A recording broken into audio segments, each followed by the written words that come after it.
Hi friends, welcome back to our channel Bish and Me. இன்னைக்கு நம்ம சேனல்ல quick and ஈஸியான மாங்காய் சாதம் எப்படி பண்றதுன்னு பார்க்கலாம்.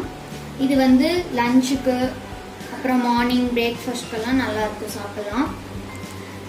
வாங்க எப்படி பண்றதுன்னு பார்க்கலாம். இதுக்கு வந்து நான் ரைஸை வந்து வேக வச்சு எடுத்து வச்சிருக்கேன். அப்புறம் இஞ்சி வந்து கிரேட் பண்ணி வச்சிருக்கேன். அப்புறம் சின்ன வெங்காயம் ரெண்டா கட் பண்ணியிருக்கேன். புதினா ஒரு 10 இலை எடுத்திருக்கேன். அப்புறம் 3 பச்சை மிளகாய், அப்புறம் அரை மாங்காய்க்கு கொஞ்சம் மேலே 3/4 மாங்காய் கிட்ட கிரேட் பண்ணி வச்சுருக்கேன். வேர்க்கடலை எடுத்திருக்கேன், கடலைப்பருப்பு, அப்புறம் பெருங்காயம், உப்பு, அப்புறம் கடுகு. உங்ககிட்ட முந்திரி பருப்பு இருந்துச்சுன்னா முந்திரி பருப்பு கூட ஆட் பண்ணிக்கோங்க. நான் இன்னைக்கு அதை வந்து ஆட் பண்ணல. வாங்க எப்படி பண்ணுறதுன்னு பார்க்கலாம். இப்போது நான் ஒரு 2 டேபிள் ஸ்பூன் அளவுக்கு ஆயில் விட்டுருக்கேன். அதில் கடுகு பொரிஞ்சதும் கடலைப்பருப்பு,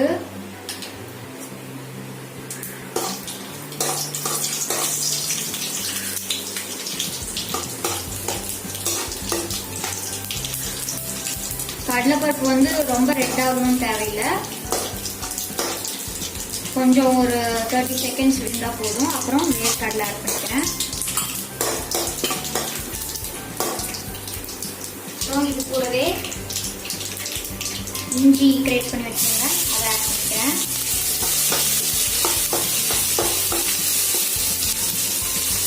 அப்புறம் இது கூட பச்சை மிளகா, பெருங்காயம் எல்லாத்தையும் ஆட் பண்ணிட்டு நல்லா மிக்ஸ் பண்ணிக்கோங்க.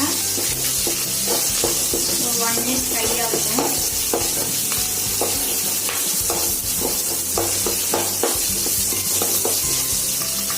ஃப்ரை ஆனதும் இது கூட சின்ன வெங்காயம் ஆட் பண்ணிக்கிறேன்.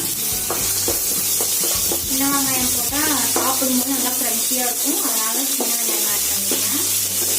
புதினா வந்து ஆயிலே நம்ம ஃப்ரை பண்ணுறதுனால அதோட ஸ்வீட்னஸ் வந்து நல்லா இருக்கும் சாப்பிடும்போது. சின்ன வெங்காயம் வந்து கொஞ்சம் ஃப்ரை ஆனது இது கூட புதினா,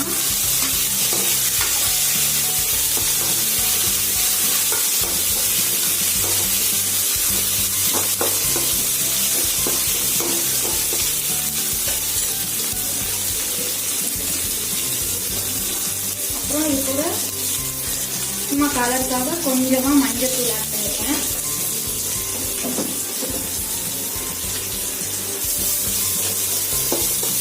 எல்லாமே ஹாஃப் ஃப்ரை மாதிரி இருந்தால் போதும், ரொம்ப டீப்பாக ஃப்ரை பண்ண வேணாம். இந்த ஸ்டேஜில் நான் வந்து கிரேட் பண்ணி வச்சா மேங்கோஸ் ஆட் பண்ணிக்கிறேன். மேங்கோ சீசன் வந்துச்சுல, கண்டிப்பாக ட்ரை பண்ணி பாருங்க.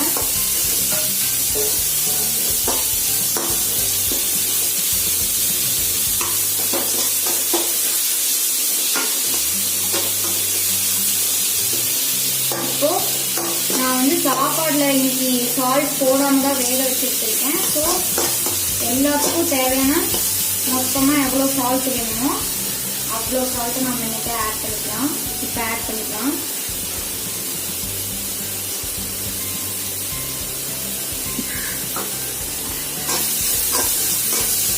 இதை வந்து ஒரு 1 மினிட் நல்லா இப்படி ஃப்ரை பண்ணிட்டே இருக்கேன்.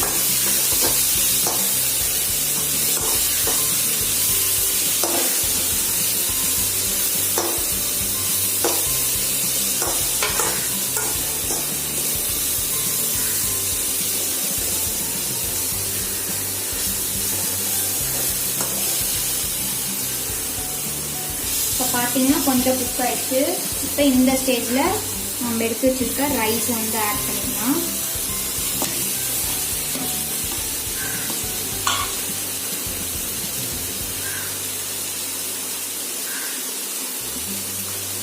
இதில் வேர்க்கடலை கடலைப்பருப்பில் கொஞ்சம் நிறையா போட்டால் தான் சாப்பிடும்போது நல்லாயிருக்கும். இப்போ அடுப்பை வந்து சிம்மில் வச்சுட்டு நல்லா ஒரு டைம் மிக்ஸ் பண்ணிக்கோங்க. சாப்பாடை வந்து சூடாக போடாதீங்க, அது வந்து குழஞ்சிரும். ஆற வச்சு போட்டிங்கன்னா தான் நல்லா இப்படி உதிரியாக கிடைக்கும். ஆயில் வந்து கொஞ்சம் எக்ஸ்ட்ராவே விடணும், அப்போ தான் நல்லாயிருக்கும்.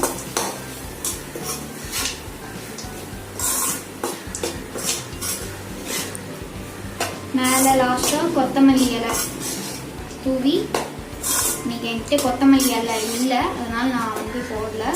உங்ககிட்ட இருந்தால் தூவிட்டு சர்வ் பண்ணிக்கலாம். அவ்வளோதான்.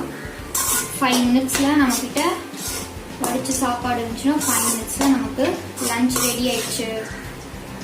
இப்போ அடுப்பை வந்து ஹை ஃப்ளேமில் வச்சுட்டு ஒரு 2 மினிட்ஸ் நல்லா மிக்ஸ் பண்ணிட்டே இருங்க. இந்த சால்ட்டு காரம்லாம் இதுக்குள்ளே இறங்கும்.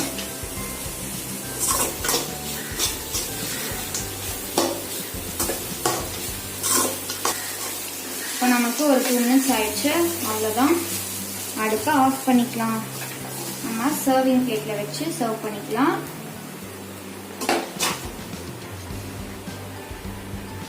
இது கூட சைட் டிஷ் வந்து வெறும் ஆனியன் வச்சு சாப்பிடலாம், இல்லைன்னா ஊறுகாய் வச்சு சாப்பிட்டுக்கலாம். அவ்வளோதான். நமக்கு சூப்பரான மாங்காய் சாதம் ரெடி ஆயிடுச்சு. நீங்களும் கண்டிப்பாக ட்ரை பண்ணி பாருங்கள். ட்ரை பண்ணி பார்த்துட்டு மறக்காமல் கமெண்ட்டில் எப்படி இருக்குன்னு சொல்லுங்கள். தேங்க்ஸ் ஃபார் வாட்சிங். மறக்காமல் நம்ம சேனலை லைக் பண்ணுங்கள், ஷேர் பண்ணுங்கள், சப்ஸ்கிரைப் பண்ணுங்கள். அண்ட் ஆல்சோ அந்த பெல் ஐக்கானையும் ப்ரெஸ் பண்ணுங்கள். பாய். உங்களை நெக்ஸ்ட் வீடியோவில் மீட் பண்ணலாம்.